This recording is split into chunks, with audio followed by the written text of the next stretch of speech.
What's up, y'all? Today I'm gonna be talking about the importance of tone quality when trying to play the trumpet. So first and foremost, before we get started, my bad for not really posting. It's been like 6 months, and I've seen a couple of comments, but honestly, I just didn't know what to talk about. It sounds crazy, but like that's literally the only reason I haven't posted. But I feel like I found a topic important enough to talk about, so I'm gonna be talking about tone quality. So if you're wondering why I have two mouthpieces, right? And this is Vincent Bach 1E, and this is the Dennis Wick 3E. So the reason I have these mouthpieces is because a lot of times you're gonna face the inevitable question on trumpet: do mouthpieces matter? Obviously, the answer to that, yes, they matter. They matter a lot. Anybody that tells you mouthpieces don't matter, they're lying. They're just straight up lying. Yes, in an earlier video, we touched on how to scream and how to play high and all that, right?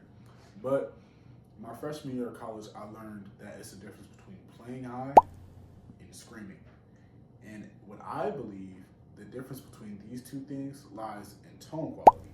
Tone quality, in my opinion, and what I have found is what separates people that can play high and people that can scream. Tone quality is going to provide you with the ability to cut through an ensemble or pierce through an ensemble the way that you want to and the way that you want to be heard.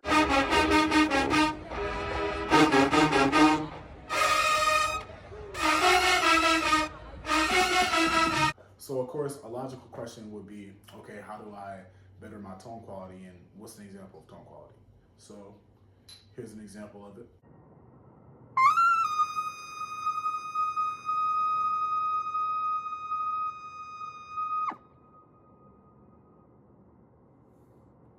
I could just do it. You know what I'm saying? That's so crazy. Let's try to show.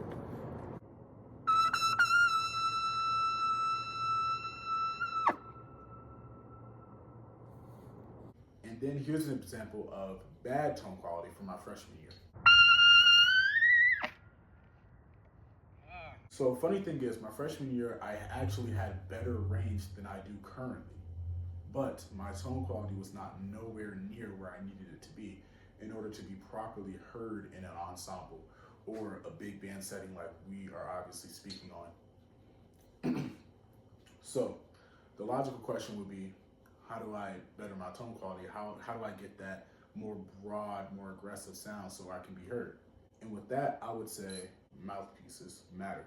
So for example, it's Dennis Wick 3E. The Dennis Wick is a very piercing mouthpiece. It has a very edgy kind of sound. So I can demonstrate that. This is the Bach 1E. So I don't know too much about Bachs because honestly Bachs come in different shapes and sizes. Like for example, a Vincent Bach 3C, right? So I'm gonna put the 1E down. The Vincent Bach 1E and the Bach 3C. Now, they are both Bach mouthpieces, but the 1E is vastly different than the 3C, right? Because it's an E cup, so it's much more shallow, much more shallow. This is the 1E, this is the 3C. For example, if I was to play something like,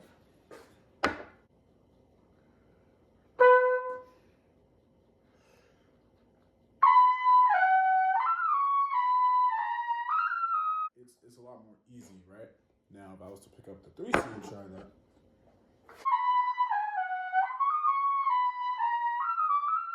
excuse me for the phrase not being clean at all, but I'm hitting the note, right? But it doesn't have that ring to it. And this is the Wick 3E. I haven't played on the 3E in a while, but hold on.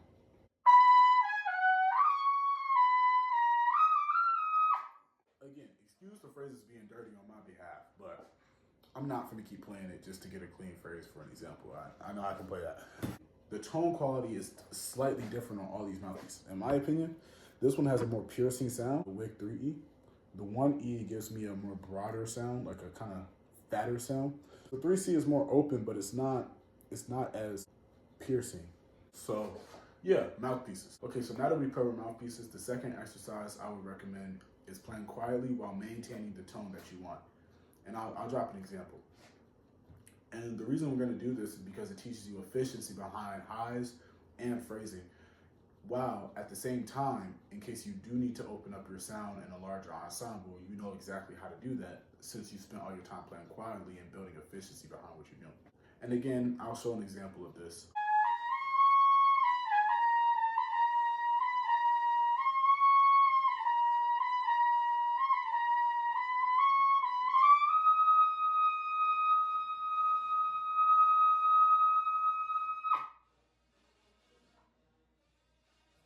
So yeah, that's really my 2 tips behind building tone. Obviously, you got your basic exercises like lip slurs, long tones, free buzzing, things such as that.